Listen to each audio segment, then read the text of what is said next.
1 Tessalonicenses 1, versículo 2 em diante, diz assim a palavra de Deus: Damos sempre graças a Deus por todos vós, mencionando-vos em nossas orações e sem cessar, recordando-nos diante do nosso Deus e Pai da operosidade da vossa fé, da abnegação do vosso amor e da firmeza da vossa esperança em nosso Senhor Jesus Cristo, reconhecendo, irmãos amados de Deus, a vossa eleição.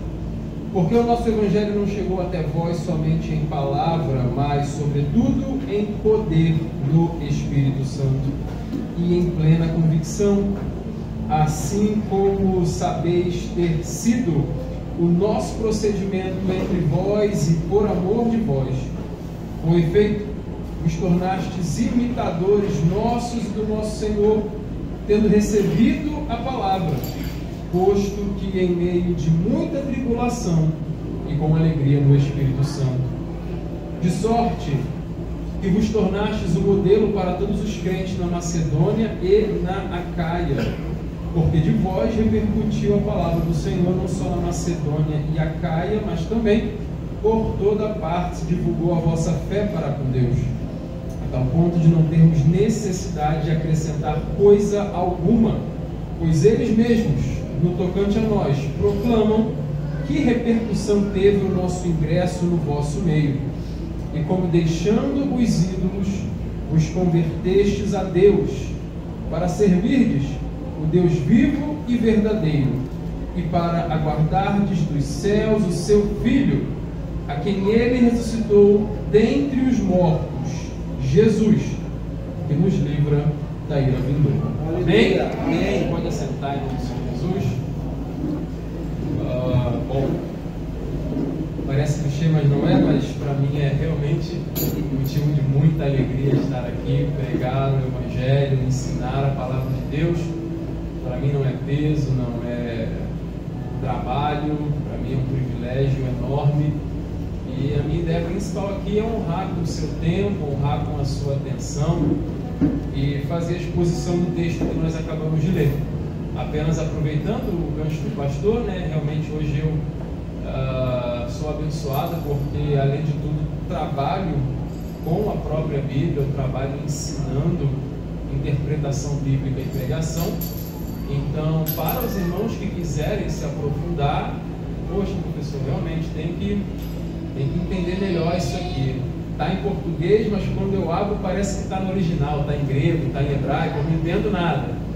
Se isso se encaixou aí no que você vive, dá uma olhada na nossa página depois, agora não. E aí você abre o telefone para olhar o negócio, aí aparece outro negócio e você... Mas depois você vai lá, o nome da página é oficial.pregai. Não tem? Ide por todo mundo, pregai o Evangelho? Então, pregai. Oficial.pregai. Então, um símbolo preto e branco, você vai encontrar fácil. Hoje, graças a Deus, somos mais de 2.400 alunos em 18 países diferentes. Deus tem, assim como disse Neemias, né, que a boa mão do Senhor estava sobre a obra que ele estava fazendo, eu também oro e agradeço a Deus porque eu vejo que a boa mão dele está sobre a Escola Pregai, está sobre os nossos cursos, e vai ser um prazer também ter alguns irmãos aqui estudando e aprendendo a palavra de Deus junto conosco, né? Inclusive lá eu ensino, né, que cobrar para pregar a palavra é errado. Então, considero uma prática errada, sem base bíblica. E ai de mim se algum dia eu começar a me embrenhar por esse caminho aí. Vocês podem colocar a mão na minha cabeça e expulsar na hora. Se eu começar, pode repreender. Mas a palavra que nós lemos hoje de 1 Tessalonicenses capítulo 1, ela está bem viva no meu coração. Eu já tive a chance de fazer essa exposição pelo menos mais 2 vezes.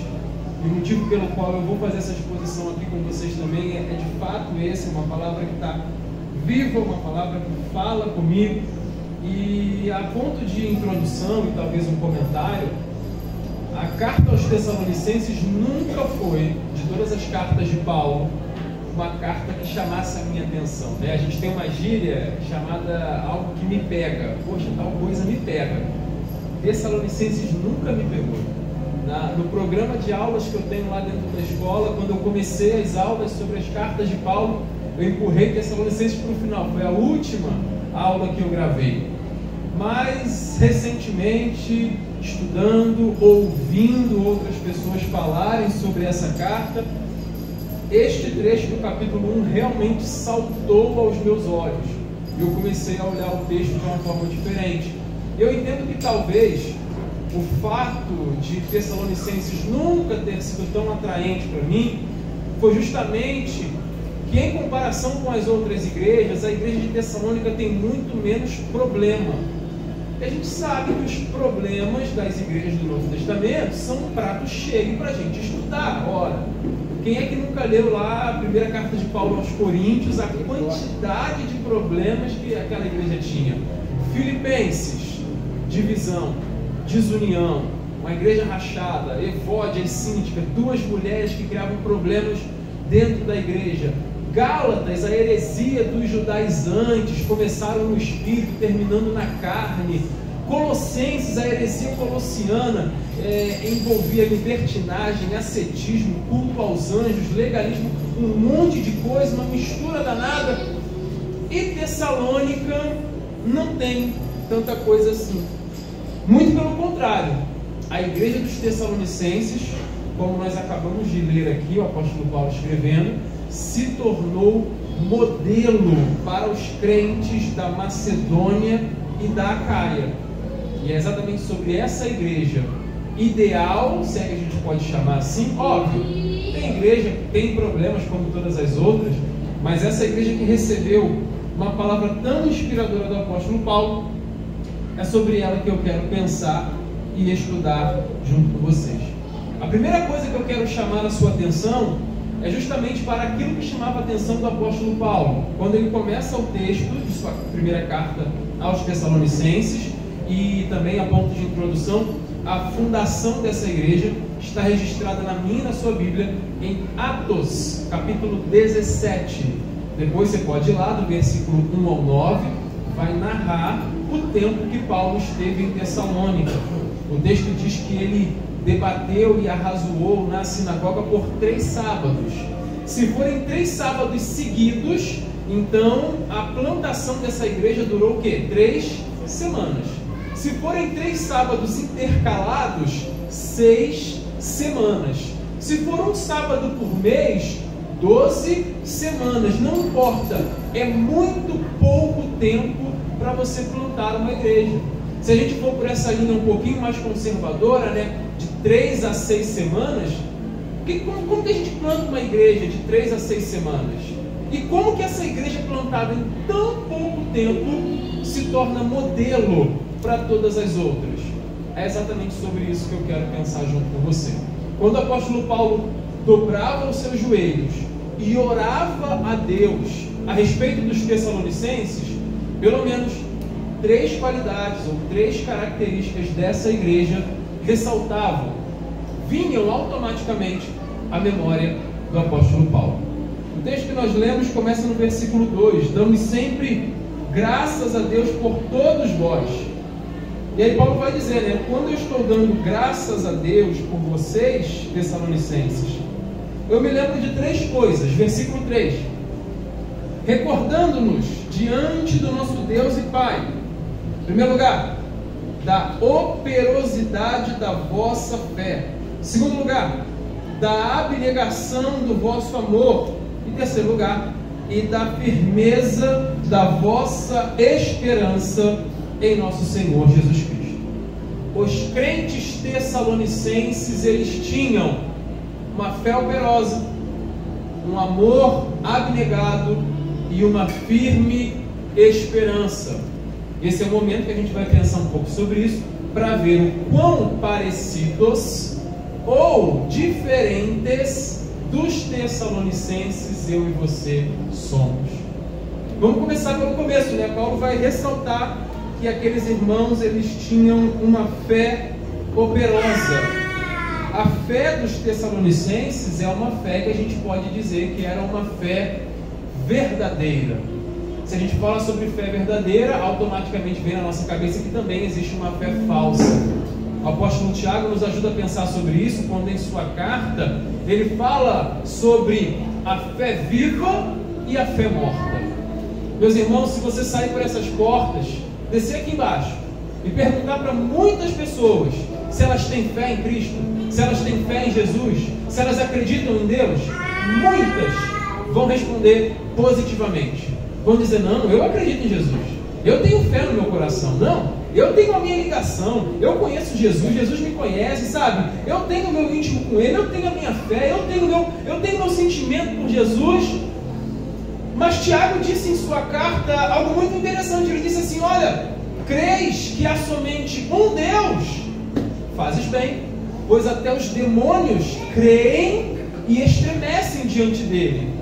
Porque acreditar que Deus existe não basta. Dizer que tem fé não basta. Dizer que sabe quem Jesus é, dizer que Deus te conhece, não basta. Porque a grande diferença de uma fé viva, de uma fé operosa, de uma fé eficaz e de uma fé morta consiste em uma palavra: obras. Tanto que o apóstolo Tiago diz assim: você vem até mim dizendo que tem fé e não me apresenta as suas obras, pois eu vou até você e te mostro a qualidade da minha fé através das minhas obras. Dizer que tem fé é muito fácil. A verdade é que essa fé pode ser uma fé morta, uma fé inválida, uma fé que não faz diferença alguma. O seu discurso sobre fé é muito lindo. Tiago está dizendo: cadê as obras? Eu quero ver as obras, eu quero ver a vida transformada, eu quero ver a santidade, eu quero ver aquele que mentia e não mente mais, aquele que roubava e não rouba mais, aquele que fazia e não faz mais. Aleluia! Eu quero ver obras, porque as suas obras vão atestar a qualidade da sua fé. Em muitos lugares as pessoas nutrem uma fé intelectual. Elas procuram Jesus nos livros de teologia sistemática, teologia bíblica, comentário do grego, do hebraico, comentário exegético, comentário isso, comentário aquilo. Mas Jesus para eles não passa de uma teoria. Em muitos lugares as pessoas nutrem uma fé emocional, uma fé onde eles arrepiam, pulam, dão cambalhota, gritam, viram do avesso, vão para frente, vão para trás, escalam a parede, desce. E você fala assim: meu Deus, que presença! Mas qual foi a palavra? Eu não sei, mas estava bom demais. Mas o que você aprendeu? Eu não lembro de nada, mas estava... É uma fé emocional. É uma fé que arrepia o cabelinho da sua nuca, mas que não entra na sua mente. Agora, quando Paulo olha para os Tessalonicenses, ele vai dizer: a fé de vocês é operosa, ela é diferente, ela é viva, ela é eficaz. E o segredo está aqui. Essa palavra operosa é o termo grego que normalmente é associado ao agir, ao mover, ao trabalhar do Espírito Santo. É uma fé que trabalha junto com o próprio Espírito de Deus. E aí, quando a fé do crente encontra o Espírito do Deus do crente, a vida desse crente é transformada, porque a fé dele é verdadeira. Primeira marca distintiva dos Tessalonicenses: eles tinham uma fé operosa. E aí, como é que está a tua fé? Será que é uma fé que tu tem 20 anos de igreja, ela não foi capaz de mudar um dedo na sua vida ainda? Como é que está a tua fé? É uma fé que só te traz para cá segunda, sexta e domingo, quarta, quinta e domingo, e não muda nada na sua vida? Como é que é a tua fé? Será que a tua fé só tem poder de colocar louvor no carro para você ouvir? Mais nada? Que fé é essa? Não serve de nada, porque não é uma fé operosa. Mas em Tessalônica, o apóstolo Paulo vai dizer: aí eu encontrei fé verdadeira, aí eu vi gente mudando de vida, abandonando os ídolos, se voltando e servindo ao único Deus verdadeiro. Aí em Tessalônica a vida de vocês mudou, porque a fé de vocês é verdadeira.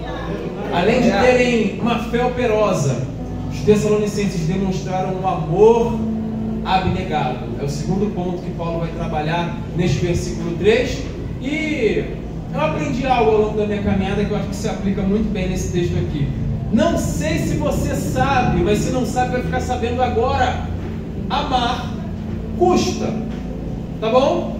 Amar custa. Amar não é de graça. E é por isso que muita gente confunde o amor com o interesse, o amor com a conveniência, o amor com o benefício próprio. Paulo vai dizer que o amor dos Tessalonicenses era abnegado, não olhava para os seus próprios interesses. E ao longo da nossa caminhada, a gente conhece amores que não são abnegados, que são interesseiros. É aquele amor que só te convida se for bom para ele, que só lembra de você se for conveniente para ele, que só liga para você se ele for ganhar alguma coisa. Agora vamos virar essa mesa, e se você for a pessoa que pratica esse tipo de amor interesseiro, só lembra dos outros se for bom para você, só liga para os outros se for conveniente para você, tem 2 convites para ir: vai naquele que te interessa mais, que vai te dar mais retorno. Ei, isso não é amor, isso é interesse. E pelo menos 2 atitudes dos Tessalonicenses mostravam que o amor deles era abnegado. Em primeiro lugar, eles eram hospitaleiros, tá? E por que eu digo isso? Porque lá em Atos 19, um certo homem chamado Jason, ele foi trazido pelos judeus de Tessalônica para fora de sua casa. Houve um burburinho muito grande, aquele homem estava sendo acusado de receber o apóstolo Paulo e sua comitiva em Tessalônica. Você é hospitaleiro? Você recebe bem as pessoas? Ou quando vão na sua casa, você mede até o pó de café? Ou quando vão... porque o pó de café hoje em dia outro, né? Ou você pega o café requentado, né? Aquele de 6 horas da manhã. Ou você é aquele que coloca a vassoura atrás da porta quando a pessoa chega. Ainda que isso não faça diferença nenhuma, mas tem, né? Tem por aí. Meus amados irmãos, amar custa. Custa o seu tempo, custa a sua atenção, custa a sua energia, custa o seu dinheiro. E aqui a gente entra no segundo ponto. Os crentes tessalonicenses, eles também eram generosos, tá? Aí vamos entrar em dinheiro. O pregador começa bem assim, né? Vem primeira vez na igreja e já entra em assuntos polêmicos. Mas vamos lá. Por que a gente tem que falar de dinheiro? Porque quando a gente vai ofertar na casa do Senhor, a gente costuma ler aquele texto de 2 Coríntios 9:6, né? Cada um contribua segundo propôs no seu coração, não por tristeza ou por necessidade, porque Deus ama o que dá com alegria. Essa conversa não começa no capítulo 9, ela começa no 8, quando Paulo está escrevendo aos Coríntios dizendo que os certos crentes da Macedônia, acima de suas possibilidades financeiras, se ajudaram e rogaram a Paulo porque queriam mandar uma oferta para os crentes da Judéia. Quem são os crentes da Macedônia? Os filipenses, os bereanos e os tessalonicenses. Cara, eles queriam dar uma oferta para os crentes da Judéia. Eles eram generosos. E cá para nós,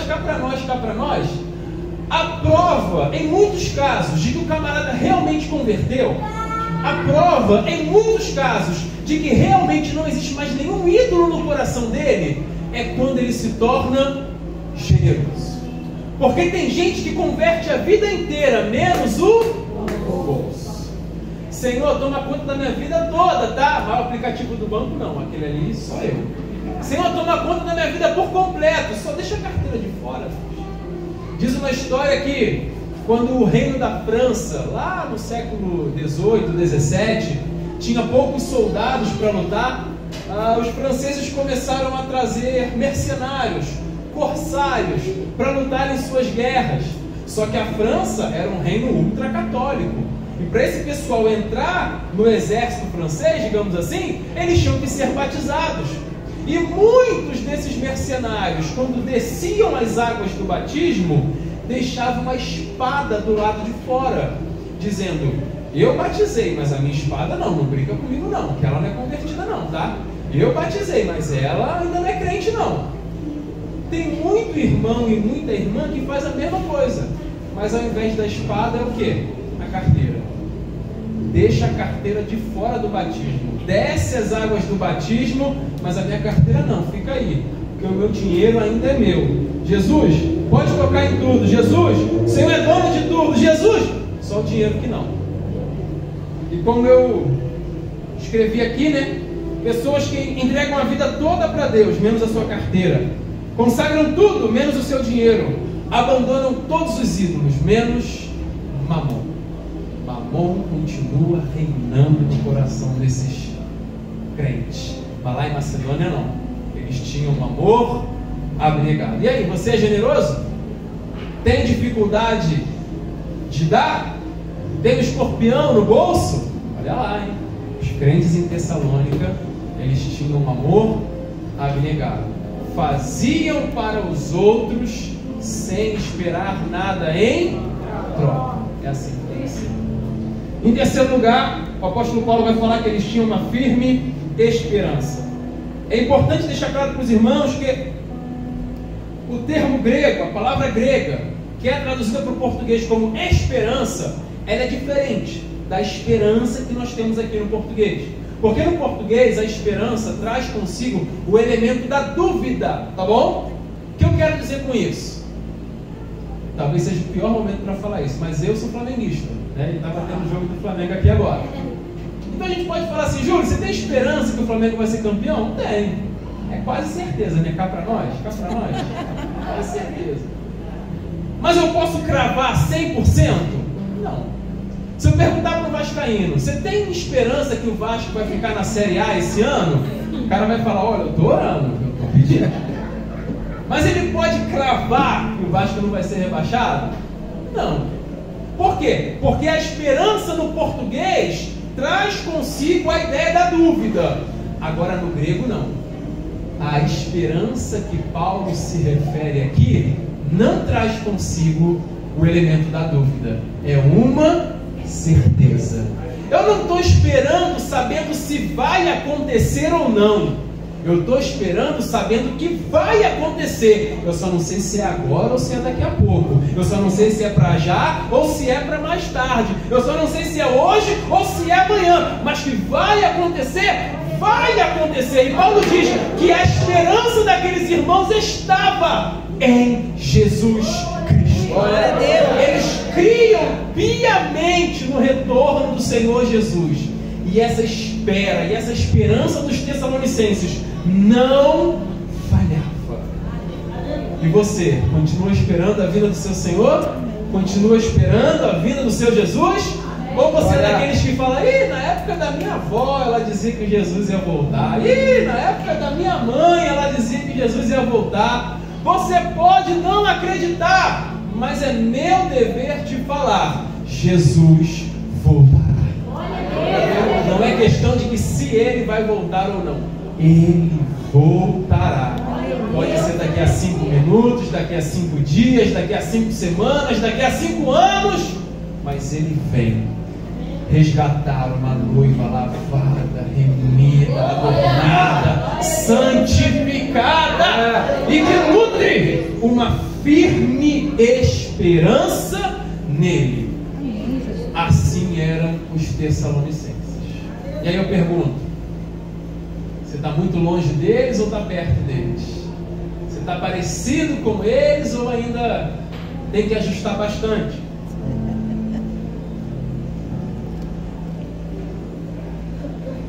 Mais interessante é que essas características dos Tessalonicenses trazem para Paulo um quadro maior. Quando Paulo fala sobre isso, ele afirma, ele reconhece no versículo 4 o que estava por trás disso. Por que é que os Tessalonicenses tinham tudo isso? Versículo 4: reconhecendo, irmãos amados de Deus, a vossa eleição. Paulo mata a charada aí. Para Paulo, os Tessalonicenses, eles eram eleitos de Deus. Olha que coisa boa, a gente fala de dinheiro, que é um tema complicado, agora fala de eleição, que é outro tema complicado, mas longe de entrar nas disputas teológicas sobre a eleição, existem pelo menos 2 informações que são unanimidade em todos os grupos, e eu quero falar elas para vocês. Em primeiro lugar, a eleição é para a santidade e não para o pecado. É importante falar isso porque quando tratamos do assunto eleição, eu sou eleito, eu sou escolhido, eu sou predestinado, sempre temos que se levantar. Mas aí é muito fácil, Júlio. Porque se eu sou eleito, se eu sou predestinado, eu posso pintar o 7, o 8 e o 9, eu posso me afogar no pecado que eu sou eleito. Se você pensa assim, você é tudo menos eleito. Porque a eleição é para a santidade e não para o... Inclusive em 1 Tessalonicenses 4, Paulo vai escrever: esta é a vontade de Deus, a vossa santificação, e que vocês fujam, saiam de toda a imundícia. A eleição não é carta branca de Deus para você pecar, é capacitação divina para você viver uma vida longe do pecado. Porque a eleição, ela anda de mãos dadas com a perseverança. Todo eleito persevera em santidade, todo eleito persevera em santificação, todo eleito persevera em imitar Jesus. Se a gente usa da eleição para justificar o nosso pecado, eleito a gente não é. Então, primeira verdade, a eleição é para a santidade. Segunda verdade, a eleição não é para a soberba, a eleição é para a humildade. Se você crê que você é eleito, que Jesus te predestinou para a salvação, que Ele te separou para a salvação, que Ele te escolheu para a salvação, isso não te coloca acima de ninguém. Muito pelo contrário, te coloca de joelhos diante da cruz, aos pés de Jesus, orando, agradecendo, dizendo: Senhor, obrigado. Porque se dependesse de mim, Senhor, ia dar errado. Se eu precisasse te apresentar algo para o Senhor me amar, não ia dar certo. Mas eu te louvo, Senhor, porque o Senhor me escolheu, o Senhor me elegeu, o Senhor me predestinou para salvar a minha vida. Obrigado, Senhor. Obrigado, Senhor. Obrigado, Senhor. Por isso, a eleição não pode ser pretexto para soberba. Se você usa da eleição para se colocar acima dos outros, provavelmente eleito você não é. Todo eleito sabe que não merecia nada, não merecia um pingo da misericórdia de Jesus, mas ainda assim Ele decidiu nos amar. Então, glórias sejam dadas ao nome do Senhor por isso. Agora, como que essa eleição se mostrou na igreja de Tessalônica? Será que ela ficou somente nisso no versículo 4? Não. A eleição dos tessalonicenses, ela desenvolveu em âmbitos ainda maiores, se é que podemos dizer assim. E pelo menos mais 4 pontos ressaltam no texto para a gente falar sobre a eleição dos tessalonicenses. Perceba comigo na sua Bíblia que os tessalonicenses, versículo 5, receberam o Evangelho em poder.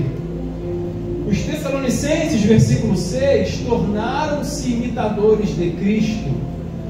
Os tessalonicenses, versículo 7, tornaram-se modelo para todos os crentes da Macedônia e da Acaia. E os tessalonicenses, versículo 8, deram um testemunho irrefutável. Quero pensar um pouco com você sobre isso. Então vá comigo lá no versículo 5 da sua Bíblia, para a gente falar sobre a forma como aqueles crentes receberam o Evangelho. Versículo 5: porque o nosso Evangelho não chegou até vós somente em palavra, mas sobretudo em poder no Espírito Santo e em plena convicção. É interessante pensar sobre isso, porque quando nós olhamos para o registro da fundação, da plantação da igreja em Tessalônica, a gente não vê muito poder. Vai lá em Atos depois, Atos 17, 1 ao 9, você não vê nenhum paralítico sendo curado, você não vê nenhum cego voltando a enxergar, você não vê nenhum demônio sendo expulso, você não vê ninguém caindo da janela e sendo ressuscitado, como no caso de Eutico, você não vê nenhuma endemoniada sendo liberta, como no caso da jovem lá de Filipos, Você não vê nenhuma cobra mordendo o braço de Paulo e Paulo passando ileso, como lá na ilha de Malta. Você não vê nenhum milagre. Você não vê nenhuma cura.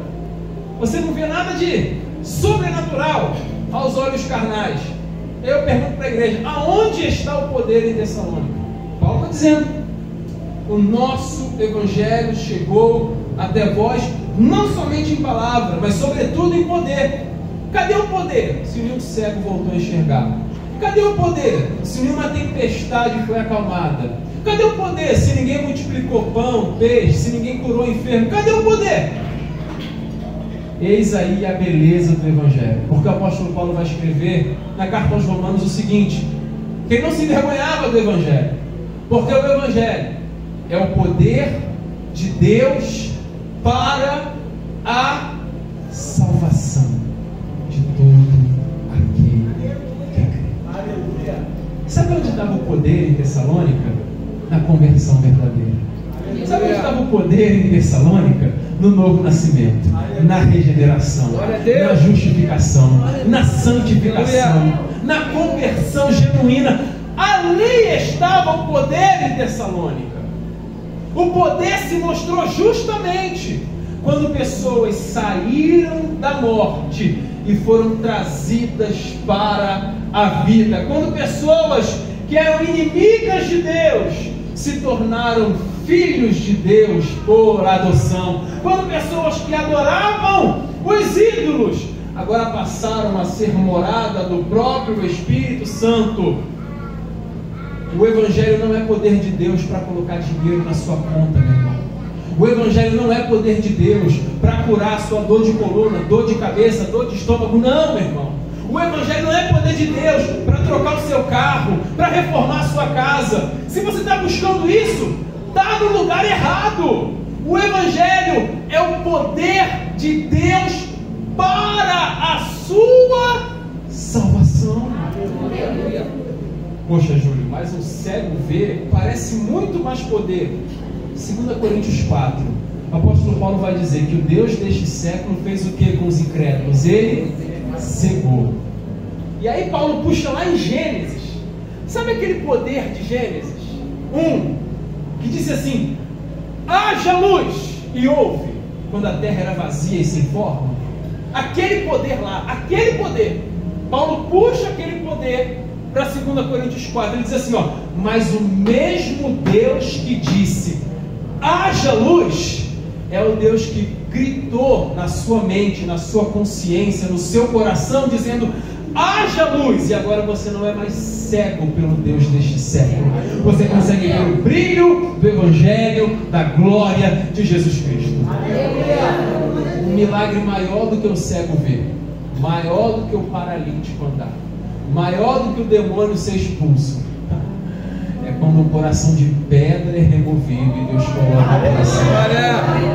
É quando quem caminhava para o inferno agora está caminhando para o céu. É quando quem servia os demônios entrega a vida. Esse é o maior milagre que existe. Esse é um milagre incomparável. Nem a ciência, nem a filosofia, nem a tecnologia são capazes de produzir conversão verdadeira. Somente o Deus de Gênesis, que disse haja luz, tem poder de fazer a glória desse livro brilhar na sua mente. Então é assim que o poder do Evangelho se mostra em Tessalônica. Conversão verdadeira. Até porque cá para nós, tem muito lugar que parece ter mais poder, mas não tem conversão verdadeira. Tem muito lugar em que se revela nome, CPF, identidade, endereço, nome do pai, nome da mãe. No domingo à noite e na segunda-feira de manhã, a vida do camarada é exatamente a mesma. Cadê o poder? Só durou 2 horas? Que poder é esse? É instantâneo? Aparece e some? Não. O poder do Evangelho é para transformar a sua vida por inteiro, de uma vez por todas, e transformar você em uma nova criatura. Além disso, versículo 6, o apóstolo Paulo vai dizer que eles se tornaram imitadores de Cristo. E a doutrina da imitação de Cristo é uma coisa muito linda. O termo grego que foi utilizado aqui é mimetai, que é o mesmo termo que dá origem à nossa palavra em português, mímica. Você é bom de mímica? Tem os irmãos que são ruins, né? Ele tira lá, elefante, o cara imita uma galinha, sei lá, qualquer coisa.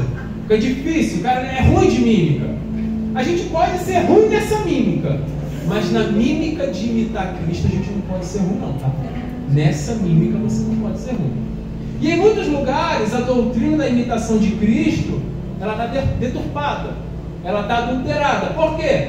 Porque você entra nas igrejas e você só é imitador de Cristo se a sua vida for perfeita. Se ela não for perfeita, tem alguma coisa de errado com você. Você só é imitador de Cristo se tiver o carro do ano, um casarão, dinheiro na conta, saúde perfeita. Só se a sua vida for comercial de margarina. Ih, Júlia, mas a vida financeira não está muito boa. É, tem demônio aí. Ih, mas a saúde não está boa. Tem demônio aí. Ih, mas lá em casa... Ih, tem demônio lá. E tem demônio em tudo quanto é lugar. Porque em muitos lugares, Jesus só está com você, Jesus só é na tua vida, o Espírito Santo só habita em você se a vida estiver perfeita. Eu não sei vocês aqui, meu amado, mas lá em casa sempre tem alguma coisinha precisando melhorar, resolve um problema, explode dois, cura dor de cabeça, o pé começa a doer, o carro dá defeito, a gente vai lá, conserta e tem renovação de matrícula, aí a criança bate a cabeça, aí o gato do vizinho quebra o telhado. Meu irmão, sempre tem alguma coisa. Como que eu imito Cristo? Tendo a vida perfeita? Como que eu imito Cristo? Sendo rico, comercial de margarina, como eu falei, sorriso Colgate, tudo no lugar? Não. O apóstolo Paulo vai dizer: vocês imitam Cristo. Está aí no versículo 6 da sua Bíblia. Quando, mesmo em muita dificuldade, vocês retêm a palavra da verdade e a alegria no Espírito Santo. É assim que você se torna um imitador de Jesus. A saúde não está lá essas coisas, a conta bancária está no roxo, está no vermelho, o boleto de hoje tu pagou, de amanhã só Deus sabe, o carro está dando barulhinho estranho, a casa está com goteira e tem um monte de coisa para resolver. E aí o inimigo fala assim, hoje ele desanima. O inimigo fala assim, hoje ela chuta o pau da barraca. Hoje ele abandona Jesus. Hoje ela abandona Jesus. Mas está aqui, ó. Eu imito Cristo. Está tudo dando errado. Aí eu faço igual a Abacuque. Ainda que a figueira não floresça. Ainda que o fruto da videira minta, ainda que os currais sejam arrebatados no campo, ainda assim eu me alegrarei no Senhor, exultarei ao Deus da minha salvação. É assim que você imita Jesus. Você não larga, não abre mão, não arreda o pé, não sai. Não, Jesus! Se com Jesus está difícil, irmão, sem Ele, então, aí não dá. E o crente é um ser engraçado, né? Eu posso compartilhar algo da minha vida e talvez você vai se identificar comigo. Você se vê sem isso aqui? Não, fala sério. Você se imagina lá no mundo? Não dá, cara. Eu não sei nem o que eu vou fazer lá, não sei nem com que roupa que eu vou, como que eu ando, como que eu vou, não sei, cara. Não sei. Porque a minha vida, a sua vida está marcada por Cristo, selada pelo Espírito Santo. Eu quero crer que somos imitadores genuínos deste Jesus. Amém? Amém? No versículo 7, Paulo vai dizer que eles se tornaram modelo para todos os crentes da Macedônia e da Acaia. Ou seja, quando as outras igrejas ouviam falar dos Tessalonicenses, o apóstolo Paulo vai dizer, olha, eu não preciso acrescentar nada. Olha que coisa interessante. Imagina, fala da nossa igreja, mas tem um probleminha lá. Paulo vai dizer, não, mas que esse probleminha é uma situaçãozinha assim. Paulo vai dizer, gente, quando eu ouço falar de vocês, eu não preciso falar nada. Vocês realmente se tornaram um modelo para esse povo, porque eles davam um testemunho, versículo 8, irrefutável. E eu quero terminar a exposição dessa noite pensando contigo no que consistia o testemunho dos Tessalonicenses. O testemunho dos Tessalonicenses era chegar no trabalho com a camisa escrito fé, sou de Cristo, sou dos três. Era chegar no trabalho com a Bíblia debaixo do braço? Era botar louvor alto dentro do ônibus? O que era o testemunho dos Tessalonicenses? Esse testemunho está nos versículos 9 e 10, onde o apóstolo Paulo diz assim: pois eles mesmos, no tocante a nós, proclamam que repercussão teve o nosso ingresso no vosso meio. E agora começa o testemunho, tá? Em primeiro lugar, e como, deixando os ídolos, vos convertestes a Deus, para servirdes o Deus vivo e verdadeiro. Segundo ponto, versículo 10, parte A: para guardardes do céu o seu Filho, a quem Ele ressuscitou dentre os mortos, Jesus, que nos livra da vida eterna. Vamos pensar no versículo 9 e 10.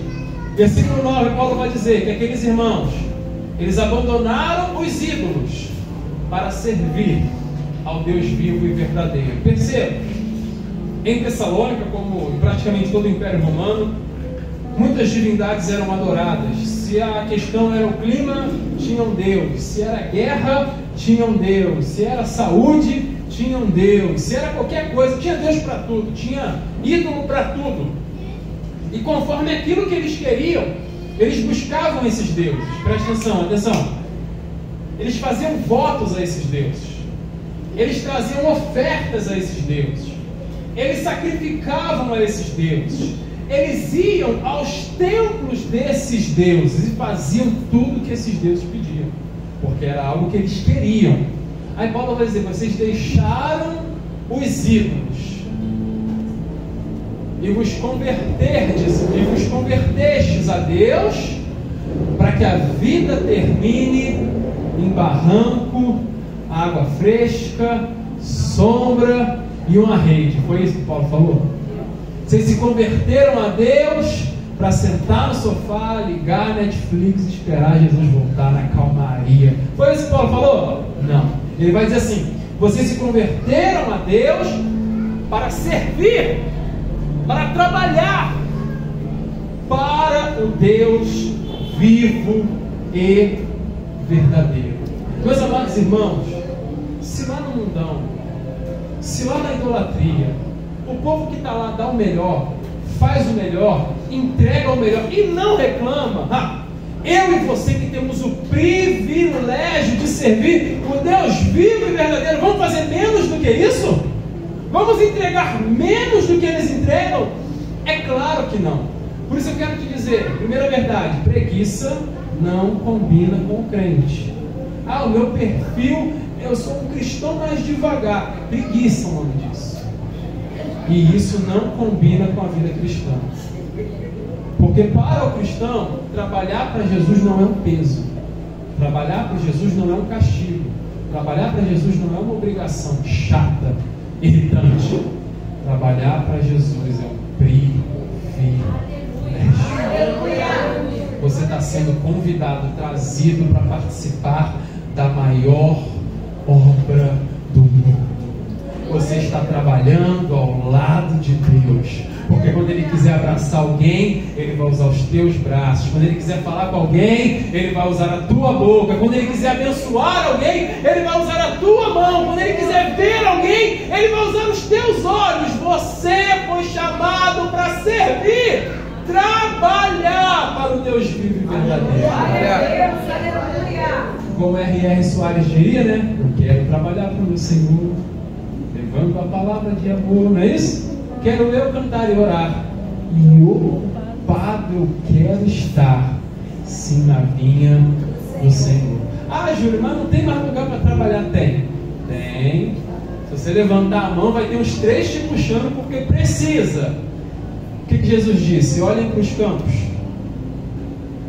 A seara é grande, poucos são os trabalhadores. Você foi salvo para servir, trabalhar para o Deus vivo e verdadeiro. Amém? Amém. Eu termino com o versículo 10, onde Paulo diz: para guardar do céu o seu Filho, a quem Ele ressuscitou dentre os mortos, Jesus, que nos livra da ira vindoura.